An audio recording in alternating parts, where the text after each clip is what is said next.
Right guys, there's going to be many different situations where you need to fit a fence post onto a concrete wall such as this. This is one here where I'm going to be running a fence off of this wall here.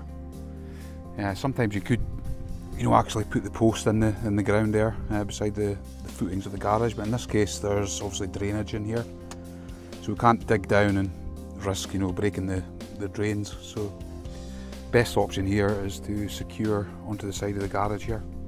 Yeah, so if you stick around, we'll show you the best way to do that.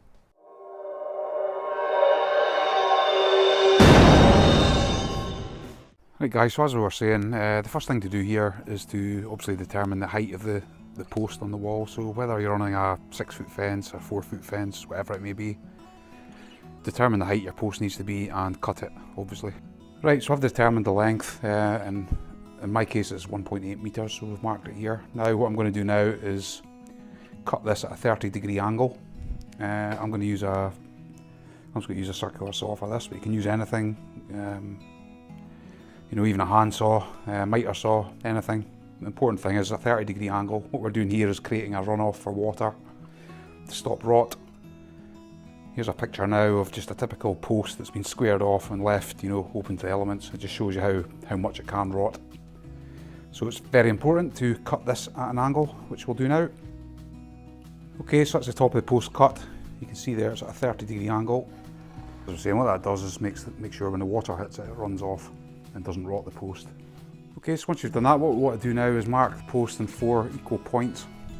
So we're going to be putting 4 bolts on this, so one at the top, one there, and one roughly around here at the bottom. So what we need to do now is, here's one here, just mark obviously in the centre, so we'll do that for all 4 points.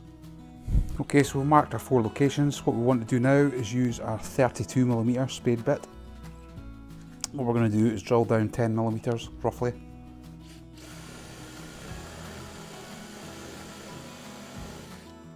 That's enough, so we do that in the other 3 locations. So what we do now is, once we've drilled with a 32mm spade bit, that's 10mm down, then we'll go all the way through now with a 10mm auger bit, or you could use a drill, just a standard drill bit. So we'll drill this now and we'll do the same for all the other locations. Okay, so this is what you end up with. So we've got a 32mm hole on the outside, recessed to 10mm deep, and then we'll have the 10mm hole in the centre.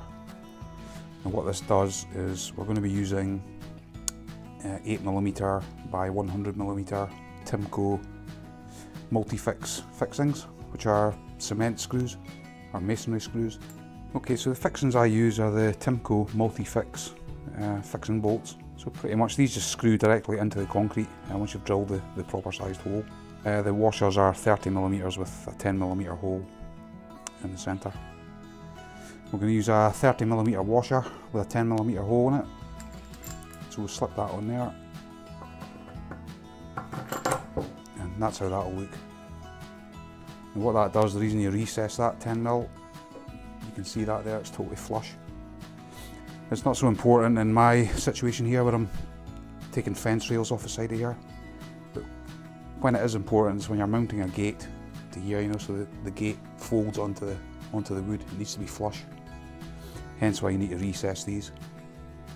Typically in my case, just because I'm fitting fence rails on the side here, you don't really need to recess this. You could just drill the hole, use the washer and the fixing, and that would be adequate.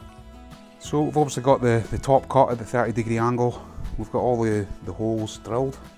Okay, so one important thing I'll mention here is whenever you cut pressure treated timber or drill into it, what you're doing there is exposing untreated wood.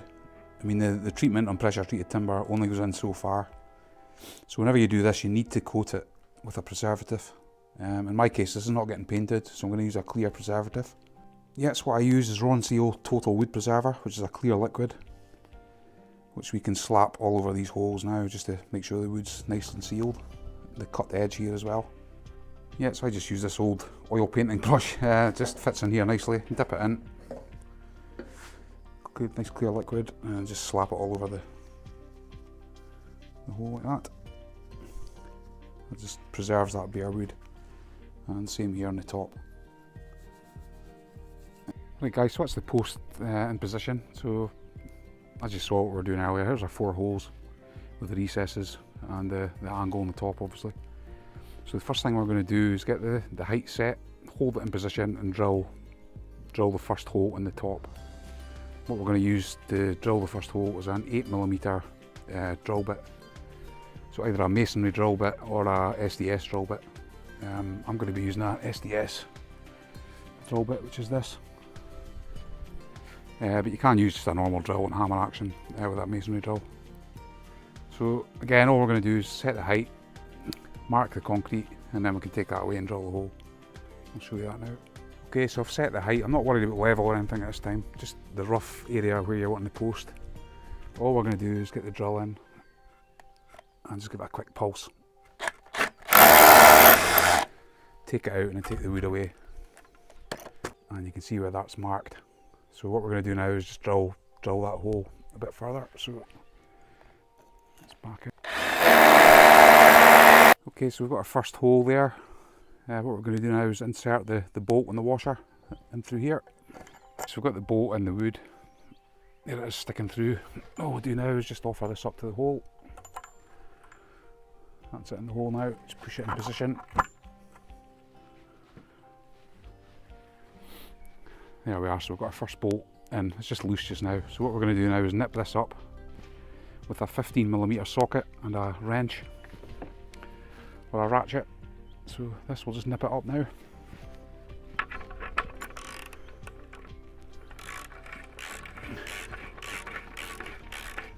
These screws just take a bite straight away. You can feel it going in. So just nip that up very slightly. All we're going to do now is level the post.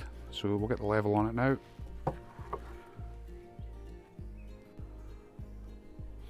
Okay, so we've got the level on the post now. The post is quite rigid because we've tightened this bolt up slightly.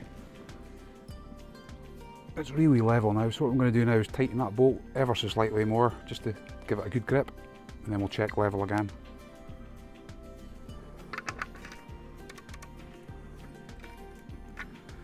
Okay, so we've got that nipped up solid.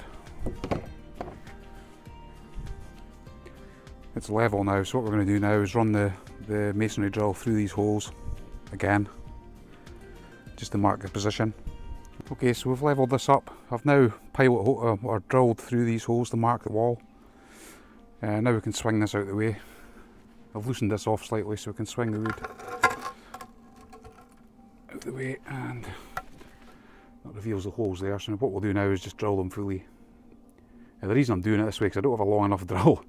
I mean, normally you would just use a long drill and go right through. I can't find my long drill, so I'm just using my shorter ones now. The reason I'm having to move this out of the way. We'll do that now.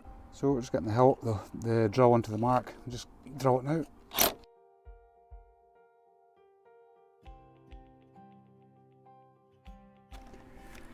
I mean, these X-Force drills are brilliant. They actually pull themselves into the concrete as opposed to you having to push, so that's what I use all the time. Okay, so the holes are all now fully drilled. You see them there, 1, 2, 3. We just swing the timber back, get it level, and then insert the screws and tighten them up. Okay, screws inserted. We're just in the process of screwing them in now with a ratchet. So just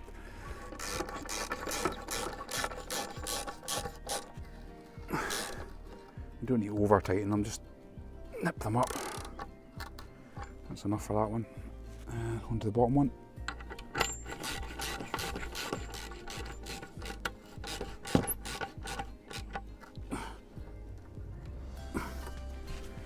And that's solid.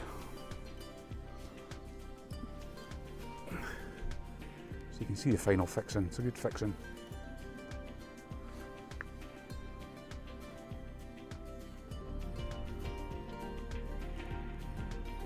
Right guys, it's in position, fully level.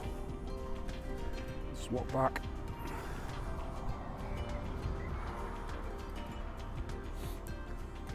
So it's fully installed now. 4 fixings, absolutely solid. Now we could either hinge a gate off of here, or well, in my case I'm going to run fence rails off of this. There's an angle here for the rainwater to hit and run off. This is absolutely solid. Right guys, that's it finished. Totally solid, fairly easy to do. As I say, if you like it, give it a thumbs up as usual. Anybody that's new, subscribe to my channel by clicking that button there. And links to everything that was used in this video will be down in the description.